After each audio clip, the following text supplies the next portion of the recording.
दोस्तों, कल मैं एम्स यानी all India institute of medical science गया था। अपने खास संबंधी के घुटने के चक्री यानी नी कैप के रिप्लेसमेंट के ऑपरेशन के संबंध में गया था। शुरुआती दौर में मैं 1980 में एम्स में गया था, जब मेरे पिताजी के हार्ट का ऑपरेशन था, ब्लॉकेज का।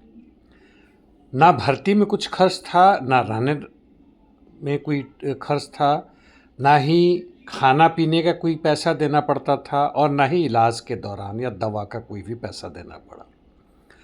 4 या 5 वर्ष पहले भी मैं अपने संबंधी और उसके पहले भी मित्रों के कारण वहाँ गया था और धीमे धीमे देखने को मिला कि लोगों की रहने की व्यवस्था खराब होती गई।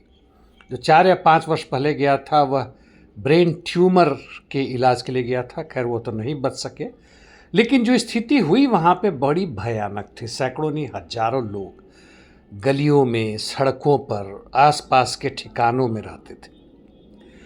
हालांकि दवा और उस पर तो खर्च नहीं हुआ, लेकिन दूसरे तरीके से बड़ी भयानक खर्च हुए। बिहार, यूपी से आए हुए ये सारे के सारे बेचारे लोग, जिसमें बीमार भी हैं, उनके देखभाल करने वाले भी हैं, और दलालों की बढ़ती संख्या।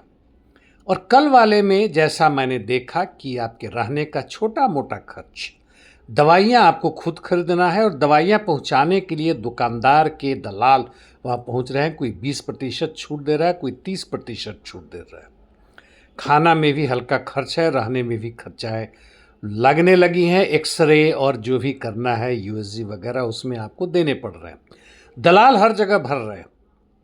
यानी यदि ऑपरेशन के बाद से रिकवरी फेज है तो पेशेंट के साथ कोई देखभाल करने वाला हो, उसके लिए भी दलाल आ रहे हैं कि हमें रख लें, हम बड़े अच्छे से काम करते हैं, वगैरह वगैरह।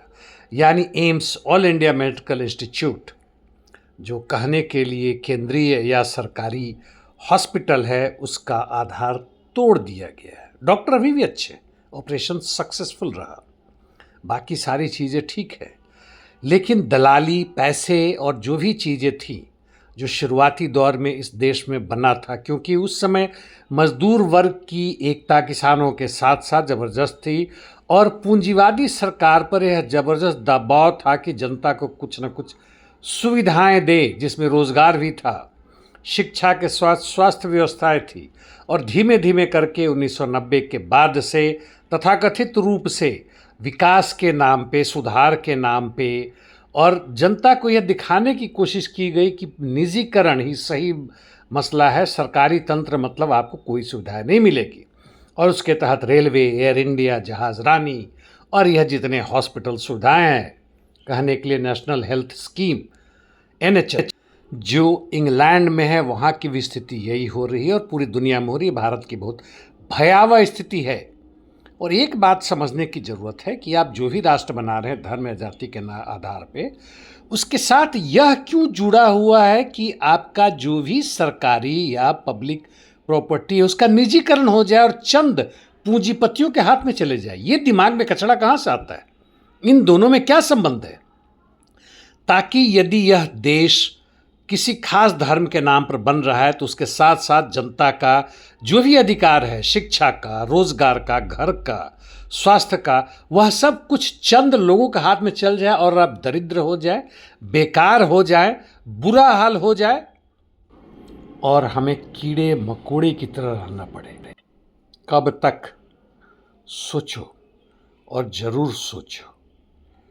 दूसरों के बहकावे में अपनी जिंदगी बर्बाद कर लेना आत्मघाती है, आत्महत्या है। और क्या हम इसके लिए हमेशा हमेशा के लिए तैयार हैं? बिल्कुल नहीं दोस्तों। हम इसका ज़रूर विरोध करेंगे, लेकिन हमें एक साथ आना पड़ेगा, मिलना पड़ेगा, और बड़े ही शांतिपूर्वक ऐसा माहौल बनाना होगा कि हम आगे मूर्ख ना बने, हम आगे इनके दबाव में ना आए, और आगे हम ऐसे शासकों को अपने ऊपर जबरदस्ती ना बैठने दें, क्योंकि ये जब भी आएंगे सही करेंगे। इतना ही। धन्यवाद।